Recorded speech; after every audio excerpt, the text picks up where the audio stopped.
Welcome back to the News Beacon, where today we dive into a story that perfectly captures how modern fame, sport, and politics can collide in the most unexpected and frankly confusing ways.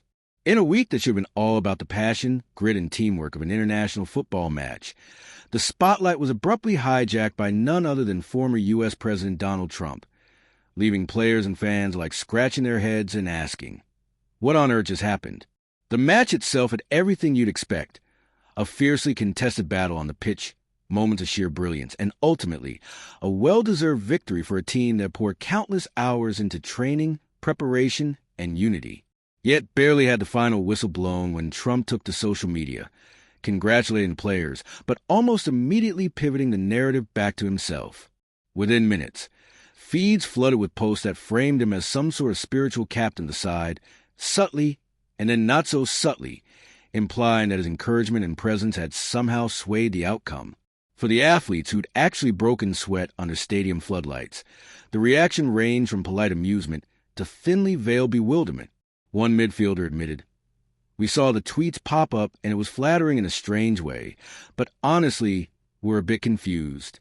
We won because we've been training for months, because of our coaches, the fans pushing us forward, not because of a politician watching on TV."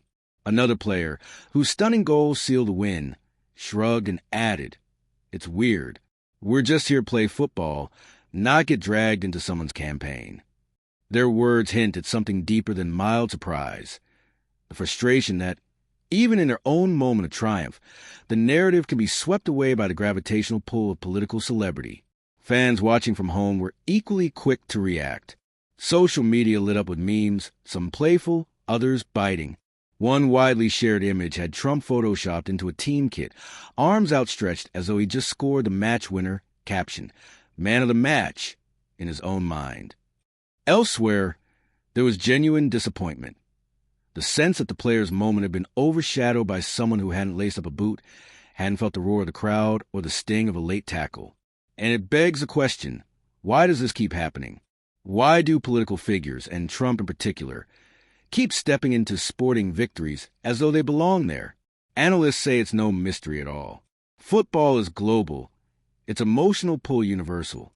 By claiming a piece of that excitement, a politician can wrap themselves in the warmth of victory without ever stepping onto the pitch. It's marketing as much as politics. Associating yourself with a winner is a tactic as old as history.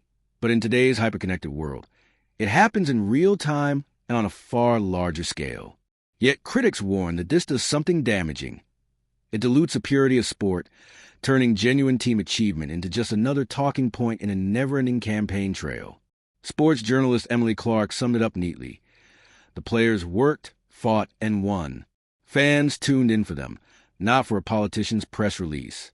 When the focus shifts, it takes away from what really matters.